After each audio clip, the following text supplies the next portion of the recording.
Ang isang tatay katulad ko mga idol, bawal tayo mapagod pero pwede lang tayo magpahinga. Kaya ngayong gabi mga idol ay ito, inalagaan ko yung aking buong pamilya nang kapag handa po ako ng masarap na ulam para sa kanila. Hello po mga idol, ako pala si Parikoy, isang ama, nag-aalaga at nagmahal sa buong pamilya. Ito nga po, maaga pa talaga mga idol kami gumising ni Mrs. upang alagaan yung aming mga anak mga idol na papasok po sila sa kanilang paaralan. Kaya ngayon nakapagprito tayo at ito nga po mga idol, bandang tanghali papunta tayo sa ating trabaho. Nagbayad na rin po ako ng bill ng tubig namin, baka maputulan tayo, mahirap na. Tapos na ng aking trabaho mga idol, dito na ako sa bahay. Ito na nga po ang nilaban ni Ate Kikay, kaya nga po binanlawan ko na. At buti na lang mga idol, marunong na talaga yung mga anak ko sa mga gawaing bahay. Sa sobrang dami na mga labahin namin mga idol, sumaki talaga yung likuran ko. At siyempre shoutout muna ako kay Angeline Dumaan pala, natatawa siya. At ito nga po, nagluto tayo ng masarap na ulam para sa kanila. Kahit masakit yung balakang natin, bawi tayo dito mga idol sa masarap na ulam. Swerte tayo mga idol kasi may kapitbahay tayo na mabait. At ito nga po ay nakautang tayo. Kaya nga plano ko dito, lalagyan ko ng maraming gulay para masarap naman at masustansya yung aming kinakain dito mga idol. Ngayon mga idol ay tinimplahan ko ng pampalasa tulad ng magic sarap at saka asin lang, pwede na po yan. Kasi ang sabi ni Mrs. mga idol, balak sana namin sa bawan,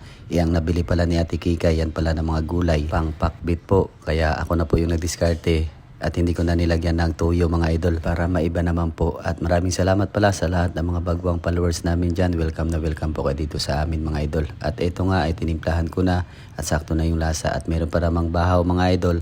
Ay ginawa ko na rin po itong sinangag o kalokalo, tawag sa amin sa mga Ilonggo. Ginamitan ko lang sa pag-isa mga idol ng bawang lang, wala na pong ibang rikado. Kasi nga po yan ang kalokalo mga idol, o sinangag ay pinakapaborito po ng aking mga anak. At ito nga po ay nagsandok na rin tayo kasi lutong-luto na. Kain po tayong lahat mga idol, samahan niyo po kami sa aming masarap na ulam ngayong gabi. Lord, salamat sa pagkaon, sa gracias, gihatag niyo sa mua, Lord. Amen. Amen. Kain po tayong lahat mga idol sa gabi ito.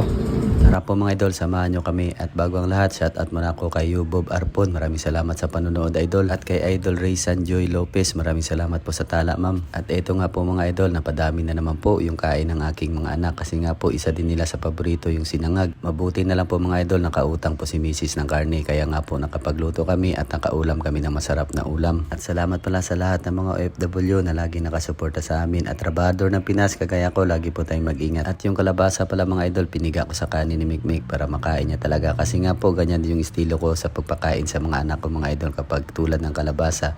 At sinabi ko kay Mikmik, yan po ay nagpapalinaw ng ating mata. Natatawa talaga siya mga idol.